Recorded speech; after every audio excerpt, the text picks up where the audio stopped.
present here and to all the leading personalities, dignitaries who are present here today. A very happy National Youth Day and greetings on Swami Vivekananda. You will reach nearer to heaven by playing the football rather than reading the Bhagavad Gita. आप 33 करोड़ देवी देवताओं पर भरोसा रखिए, लेकिन अपने आप पर भरोसा नहीं है तो आपका कुछ नहीं हो सकता। मैं नास्तिक उसे नहीं मानता जो ईश्वर पर विश्वास नहीं करता। मैं नास्तिक उसे मानता हूं जो अपने आप पर विश्वास नहीं करता। ये बातें स्वामी जी के उस समय में जब शायद आप सोच नहीं सकते थे कि ऐसे क्रांतिकारी वक्तव्य एक भगवा वस्त्रधारी धार्मिक आध्यात्मिक व्यक्ति इस तरह की बातें, प्रेरणादायी, ओजस्वी, क्रांतिकारी बातें कर सकते हैं। जैसे कि यहाँ पांडे जी ने बताया, वो अपने समय से बहुत आगे थे और शायद इसलिए उन्होंने जितनी बातें कही वो आज भी उतना ही प्रासंगिक है जितना उस समय में था। वो युवाओं के प्रेरणा स्रोत हैं। उनको पढ़ने के बाद आपको कोई डेल कार्नेगी या नेपोलियन हिल को पढ़ने की आवश्यकता नहीं है, मोटिवेशनल लेक्चर सुनने की आवश्यकता नहीं है। आप बस उनका कॉल टू द नेशन आप पढ़ लीजिए, कॉल टू द यूथ, उसी से ही आपका जो है जीवन का मार्ग प्रशस्त हो जाएगा। ऐसे व्यक्तित्व के बारे में आज हम सब यहाँ एकत्रित हुए हैं, उनको श्रद्धांजलि देने, उनकी जो दिखाए हुए मार्ग पर हम कैसे चल सकते हैं इस पर विचार करें। और वाकई एक साइंटिफिक टेम्परामेंट के धनी थे। आध्यात्मिक और धार्मिक व्यक्ति वैज्ञानिक नहीं हो सकता, वैज्ञानिक सोच नहीं रख सकता, ये एक आम धारणा है। इन दोनों के बीच में एक कलह है, लेकिन उन्होंने बिल्कुल इसके विपरीत ये बात कही कि हमें आवश्यकता है विज्ञान का एक मानवीय चेहरे के साथ, साइंस विद ह्यूमन फेस। आज जब हम राष्ट्रीय शिक्षा नीति की बात करते हैं और उसमें इंटरडिसिप्लिनरी की बात करते हैं, मल्टी डिसिप्लिनरी की बात करते हैं कि विज्ञान का जो छात्र है वो संगीत का भी अध्ययन कर सकता है, तो कहीं ना कहीं स्वामी जी का वो जो विजन था कि education is not a bundle of information, मात्र सूचनाओं का एक पूरा भंडार नहीं है, बल्कि उसमें चरित्र निर्माण, राष्ट्र निर्माण, समाज के प्रति प्रतिबद्धता, समर्पण, ये सब कुछ उसमें जो है समाहित। ये सोच स्वामी जी की रही और इसलिए आज भी जीवन का ऐसा कोई आयाम नहीं है जहां वो हमें प्रेरित नहीं करते। He continues to inspire us. Scientific आप शांत रहिए टेम्परामेंट में हम लोग बात करते हैं तो हम देखते हैं कि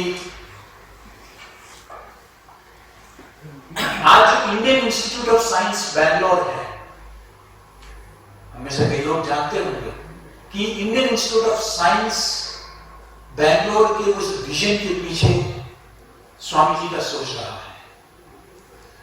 जापान से, टोक्यो से वैंकूवर की एक समुद्री यात्रा के दौरान जमशेदजी टाटा जी के साथ एक वार्तालाप और उसी का नतीजा है कि आपने भारत के राष्ट्र पुनर्निर्माण के लिए, नवनिर्माण के लिए, जो कई 100 साल से विदेशी गुलामी का शिकार हो चुका है, उस राष्ट्र को पुनर्निर्माण के लिए किस तरह उच्च स्तरीय वैज्ञानिक शोध संस्थाओं की आवश्यकता है, इस पर चर्चा हुई स्वामी जी और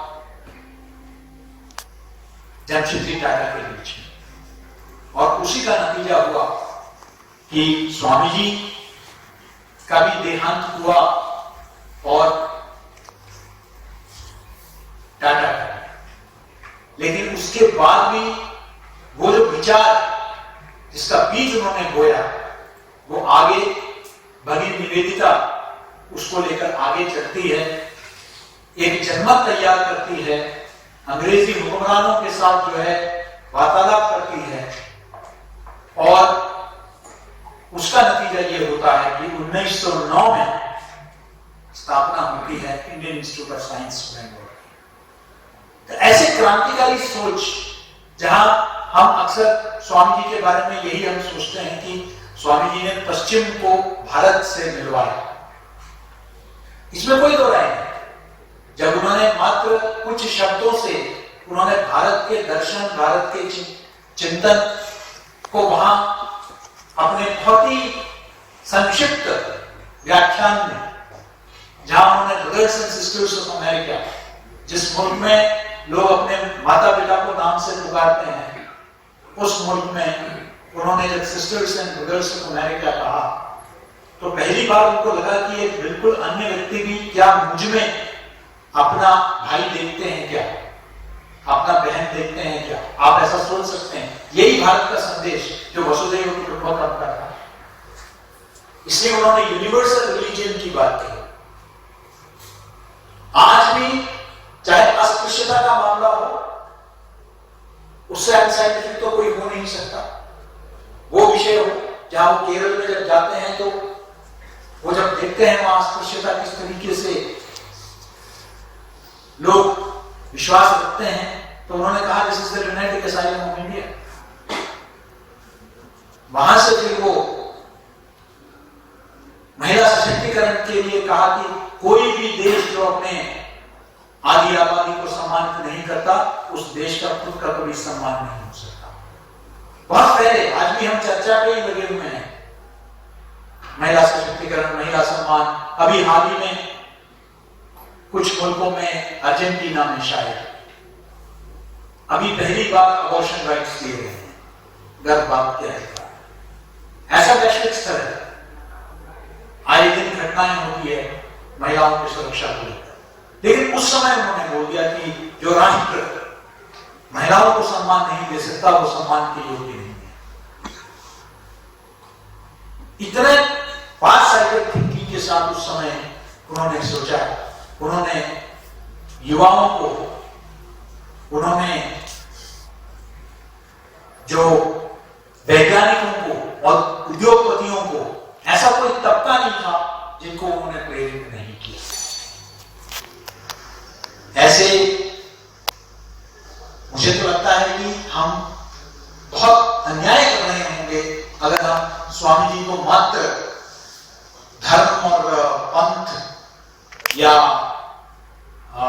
एक विशेष एक विचार के साथ ही अगर हम उनको सीमित रखेंगे, तो उनका बहुत व्यापक एक विचारधारा थी, राष्ट्र सर्वोपरि का था। उसमें जहां उन्होंने सपना देखा एक उभरते भारत का और आह्वान किया, एक तरह से हनुमान जी को जिस तरीके से अपनी शक्ति का आभास दिलाया जाता है, वैसे ही कहीं ना कहीं वो भारत को अपनी शक्ति का, उसके अंदरूनी शक्ति का उन्होंने आभास दिलाने का प्रयास किया, एहसास दिलाने का प्रयास किया कि आपके अंदर की शक्ति को जगाइए और आप बहुत कुछ कर सकते हैं। उनके हिसाब से उपनिषद का एक ही जो निचोड़ है वो है अभय, डर नहीं होना, फियरलेसनेस।